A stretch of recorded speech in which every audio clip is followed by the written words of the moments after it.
Welcome to Brand Experience Magazine's webinar on marketing to the modern world. I'm Linda Casey, Brand Experience Magazine's editor-in-chief and today's host.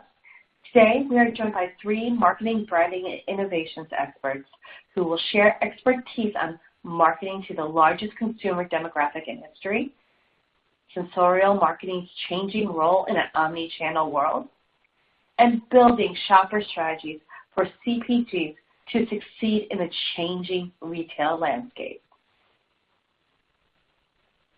And this inspirational webinar is free for registered attendees, thanks to our sponsors, Fiberbox Association and PrintPack. Today I'm joined by Gregg Witt, author of The Gen Z Frequency, How Brands Tune In and Build Credibility, Rebecca Miller, a brand and shopper strategist who has led award-winning strategic planning for powerhouse brands, including P&G, Kimberly-Clark, Beam Suntory, Pfizer, and Pepsi. And Dr. Sheri Forzley, former Senior Vice President of Sensory and Consumer Insights and current Senior Vice President of Client Services at Curion. Our first speaker is Gregg Witt. At age 16, Gregg launched the Good Times Intelligence Agency, a skateboarding and apparel company that became a globally recognized brand. Today, Gregg is a renowned youth marketing strategist and a generational expert, public speaker, and author. Gregg's latest book is The Gen Z Frequency, How Brands Tune In and Build Credibility. Gregg also uses his 17 years in consumer insights, media, and youth marketing in his role as Chief Strategy Officer of Engage Youth Company, where he provides authentic, insights-driven strategies, creative leadership, and oversees social media activation for leading brands. Welcome, Gregg. Hello, everyone. I'm Gregg Witt, Chief Strategy Officer at Engage Youth Company, and welcome to this 10-minute marketing crash course on engaging Gen Z. Today, I'm going to talk through 5 key marketing strategies for connecting with Gen Z. But most importantly, I want everyone listening to look beyond the cohort and find ways to dig deeper and build relationships with younger audiences, because that's the only proven way to drive ROI. First off, let's quickly ground everyone in Gen Z, or iGen, whatever label you're most comfortable referring to the tweens, teens, and young adults today. They are people born between 1996 and 2011, which is the most accepted range in the industry. By the numbers, Gen Z represents 32% of the global population. It's pretty astronomical when you think about it. That translates to around 26% of the U.S. population, and they will be 36% of the workforce by 2020. Bottom line, this generation is influencing an estimated $143 billion, according to all known sources. And while all this data is helpful, what matters most is that we understand the mindset of Gen Z, have a clear view of their social, digital, and offline ecosystem, and then know how to navigate it. Because the winning brands today have figured out how to become a contributor to their world. Whether you're an educator, entrepreneur, ad agency, or part of a global brand targeting youth, we all have one thing in common, and that's the need to get tuned into the frequency of Gen Z. The Gen Z frequency is the voice of an individualized generation, one that's made up of many distinct voices that represent its cultural groups, subgroups, all the way down to the individual. Essentially, the Gen Z frequency represents their essence, and it helps us to see them for who they really are, not simply as one homogeneous whole. So in order to get to know them better as people, here are a few generational markers that act as a starting point to help brands understand and engage them. Number 1, standing for something isn't a passing trend for Gen Z. In a sea of sameness out there, they want to be part of organizations and brands that align with their values. Gen Z is definitely driving the purpose-driven movement. Number 2, previous generations taught us to respect people who live different ways of life. But Gen Z was born with built-in manners, and they expect diversity in every communication and every business decision that we make. In fact, I think the world is becoming a better place because of it. Number 3, question authority. From Snowden exposing the invasion of our privacy, questionable elections, climate change and gun control issues, all the way to the Fire Festival, Gen Z has a million reasons not to trust your brand. So just know when you're planning to engage Gen Z to be transparent and take the time to earn their trust. And these are just a few reasons why the most effective marketing is based on principles that align with the way Gen Z perceives their world and how your brand fits in it. Before diving into the engagement strategies, here are 5 foundational youth marketing truths that our team uses every day, and they act as guideposts when engaging the various segments within Gen Z. These truths or principles begin with identity. Assuming that you have something of value to offer, what is it about your brand that young people should care about? This opens the door to trust, and earning trust is everything. So how are you delivering on your promise? And more importantly, what are you doing to fix it and be transparent when you don't? Then we move to relevance. Because once you've earned trust, that opens the door to relevance, and that's where the magic happens. So ask yourself, how are you building relationships with the right people at the right cultural moments and at the right time and place? Once a brand achieves relevance, we get to possibility. And this is what separates the good from the great brands that are building relationships with Gen Z. It taps that aspirational aspect of our human nature. So ask yourself, how are you helping young people achieve something or go further or do something more in their lives? And then we have experience. This is where it all comes together. And sure, positive, memorable, and frictionless experiences are all super important. But when it comes to Gen Z, the most important thing we can do is create a sense of belonging. There's a reason why Mountain Dew collaborates with established street artists, why Levi's works with urban youth to fund and build DIY skate spots, and why Milk Cosmetics creates unique product collabs with established lifestyle brands like Burton Snowboards. It's because they know that making deeper connections is crucial to alignment with Gen Z.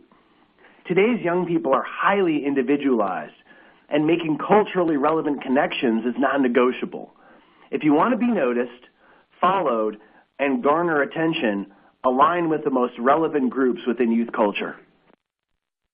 Once you've become relevant, the best way to scale growth is to find the opportunities where your core audience converges with other audience segments that have broader reach.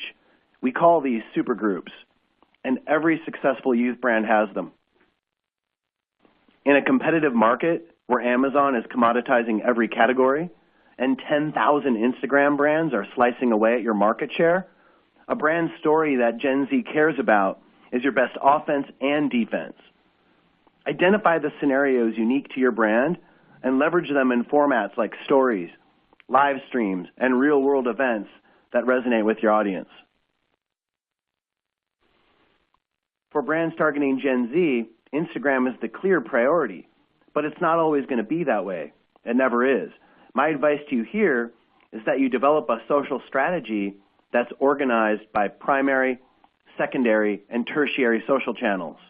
For example, that might look like Instagram as a primary, and then secondary with Snapchat, because it's still really popular with Gen Z, and let's say Messenger, Facebook Messenger, which is also super popular with Gen Z, as your secondary.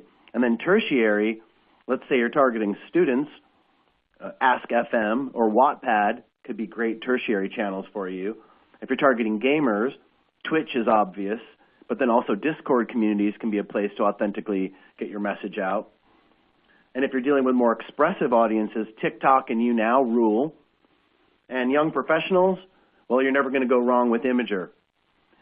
The main point is that to keep in mind that it pays to establish credibility on emerging platforms before they reach mass appeal. I say this often, and I'll say it again. There's so much noise on all the social platforms, and there's no substitution for making connections in the real world, face to face. This is exactly why LinkedIn is so popular with Gen Z. They use it to build their personal brand online and then create events to nurture those relationships. Today, it's definitely an opportunity to gain a competitive advantage by providing live immersive experiences. Look, I get it. Automating parts of your consumer experience with chatbots still feels a bit inauthentic for many brands. But in the right use cases, like cart abandonment, customer service, or even reminders to opt in for a promotion, are all excellent situations for chatbots that Gen Z will embrace as long as they provide a frictionless, always-on solution. My advice here, take the time and start experimenting with chatbots today. It'll save you the pain of catching up in the future. I realize this was a lot of information, so here's my parting advice. Adopt a relevance-first mentality for engaging Gen Z and be a contributor to the cultural groups you're seeking to build a relationship with. Or try this. Just politely ask the old-school marketers at your company to put their programmatic shotgun approach on hold, because today it's the convergence of niche audiences that drive mass consumption. Thank you, Greg. Our next speaker impressed me within minutes of meeting her. Rebecca Miller is a brand and shopper strategist who has spent the last 13 years bridging data and empathy to inspire actionable creative for brands. Using her vast skills in shopper anthropology, behavior analysis, and retail strategy, Rebecca has led award-winning strategic planning for powerhouse brands such as P&G, Kimberly-Clark, Beam Suntory, Pfizer, and Pepsi. And we are very lucky to have Rebecca share her insights today on the changing retail landscape. The mic's all yours, Rebecca. Thanks for your time, everyone. My name is Rebecca Miller. I'm a strategy consultant, and I specialize in the areas of shopper marketing, retail activation, and brand experience design. Over the next 15 minutes, I'll share with you all some strategies on creating effective retail experiences for the next generation of shoppers, specifically focusing in on the role that physical retail plays. Now, when we stop and think about the term next-gen retail and what that actually means, the mind tends to conjure up images of a dystopian virtual world where all our shopping is completed by an AI assistant named Judy or something as equally generic. And the idea of actually, quote, going shopping is as obsolete as the horse and buggy. It's with good reason those images come to mind. Over the last decade, our industry has been overwhelmed with doomsday headlines about the approaching end of physical retail. In 2018 alone, e-com sales grew by 15%.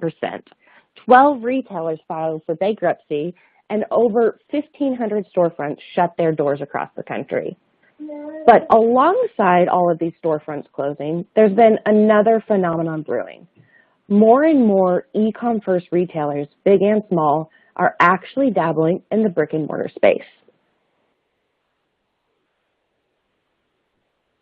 Take Amazon, for example. The e-com giant has been experimenting with different retail footprints for several years, albeit with varied success. With the Whole Foods acquisition, this is the first time we've seen a brick-and-click merger of this magnitude, especially with both brands playing such equally prominent roles throughout the experience. Perhaps it won't be the last.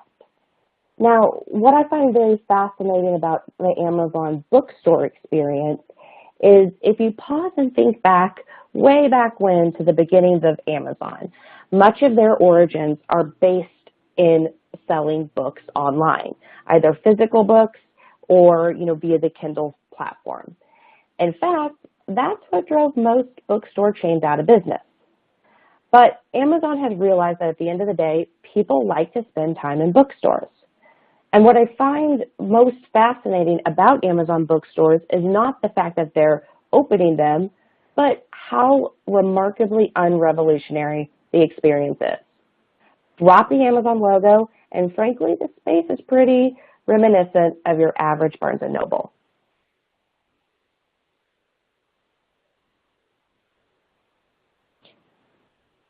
Warby Parker is another interesting example. The .com retailer revolutionized online shopping for prescription glasses. Yet in the last couple years, they've opened over 60 retail locations across the U.S., with no plans or indications that they'll be slowing down construction anytime soon. Even Google's getting in on the action with their most recent pop-up retail experience. The Google hardware store, which we'll actually dive deeper into in a few slides, is a far cry from the experiential brand-led events we've seen from them in the past. In 2018, approximately 85% of all U.S. retail sales occurred in a physical location. This reality, paired with surging online advertising costs, increasing .com competition, and relatively cheap commercial real estate prices, have made offline a more appealing option to online-first retailers. Current market conditions aside, there are core human truths about the desire for in-person experiences that won't change with fads. As digital becomes table stakes, tangibility actually increases in value, and moments that occur IRL, in real life, are often the most meaningful and share-worthy. Google addresses these human truths and more in its most recent retail expression. The Google hardware store popped up in Chicago and New York in October 2018. Essentially a multi-floor shoppable demo of Google's Pixel and Home Hub products, the hardware store is designed to prove that Google is worthy of a physical presence in shoppers' lives in a playful, approachable, and memorable environment. On the next couple of slides, I'll highlight some key observations from the experience to serve as inspiration for all of us to help create more meaningful retail experiences. The metaphor of a hardware store creates an organizing theme for the experience. Touches of the hardware aesthetic come to life across the space, from paint cans that match the Pantone colors used on Google products, to pegboards that serve as merch racks, to tool belts for employees, and even toolbox demo kits. Each of 3 small showrooms reveals an environment designed to focus in on certain aspects and benefits of Google products. The Show and Tell gallery leans heavily on the artful expression and professional photography that can be captured using Google's Pixel's advanced camera. In the unlabeled record store, visitors are encouraged to try out Google Home speakers in a variety of settings and to engage with Google Lens to reveal information about vinyl labels hanging around the room. Of the 3, however, I have to admit that the Kawaii Kitchen was my personal favorite. A Japanese term, kawaii, roughly translates to, quote, cuteness, and is used broadly in culture to describe all things cute, small, and adorable. This experience lives up to the name, making it irresistible to try out the Home Hub products featured here. The playful and engaging prompts, like a common cooking question embroidered on a tea towel, give the demo an additional layer of charm without sacrificing the dignity of the featured technology. Google's Smart Treehouse is definitely the central attraction. This stop on the tour brings all of the Hub products together under one roof to reveal the possibilities of a truly connected smart home. Visitors walk up to the door, ring the Nest doorbell, and enter a cozy one-room clubhouse. With the aid of a posted guide dubbed Treehouse Rules, visitors are encouraged to create and adjust the vibe of the atmosphere to their liking. They can play music, make lights twinkle and change colors, even raise the blinds, all via voice commands. Before leaving, they can capture the moment by asking Google to take a selfie on the balcony. The Pixel 3 phone has a unique camera feature Google calls Top Shot that, among other things, makes it a whole lot easier to capture a great picture while your object is in motion. To demo the features of Top Shot, Google brought to life 2 different motion-driven experiences. The first is an adult-sized swing set. The second is a simple but effective mimic of that iconic fall moment of throwing leaves in the air. From there, visitors can choose which of the images Top Shot captured that they like the best, and even get a printed off wallet-sized sticker of their favorite photo. there's 5 things I think Google did really well with this hardware store execution. First, they had a clear metaphor for what they wanted their brand experience to be, and they stuck to it. Second, they allowed themselves the creativity and the flexibility to create some really cool engagements without taking themselves too seriously. Third, they did a really great job of understanding that even in the tech world, sometimes using analog, using old school ways of communicating can actually be more effective. Fourth, they did a really good job of guiding people through each of these different engagements in simple, playful ways. These playful prompts encourage demo participation without you even really realizing it. And then finally, they made sure that nobody left the experience empty-handed.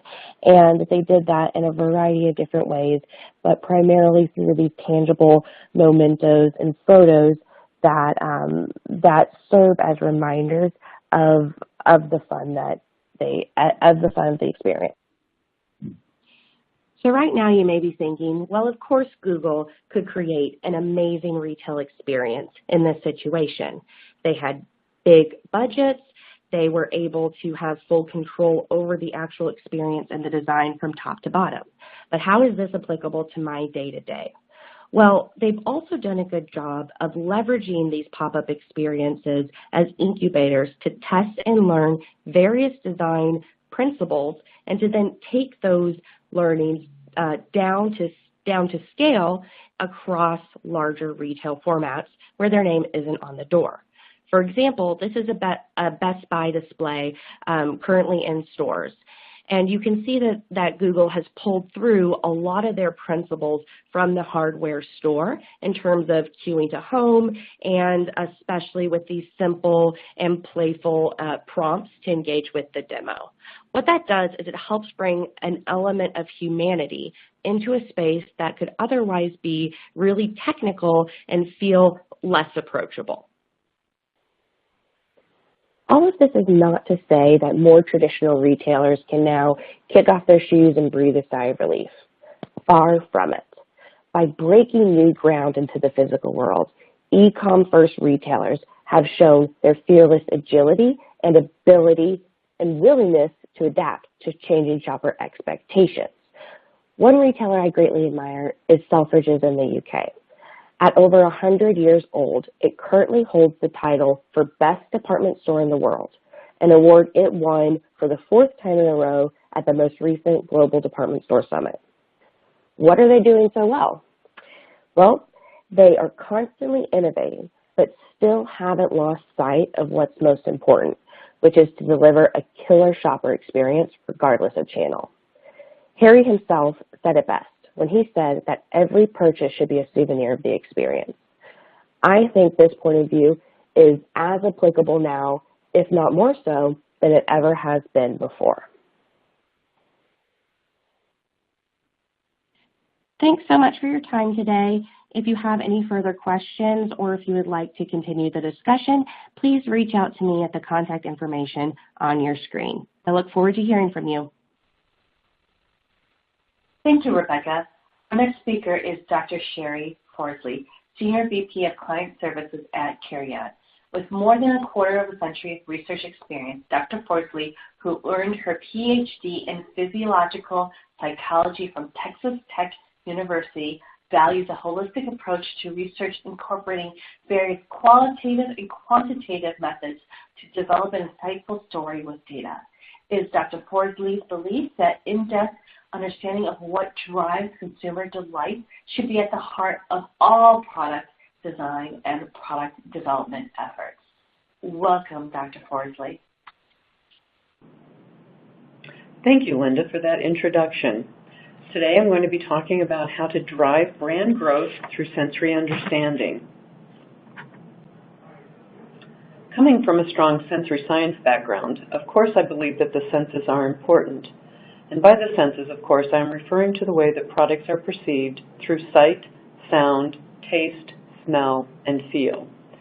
Sensory is one of our fundamental interfaces with the world.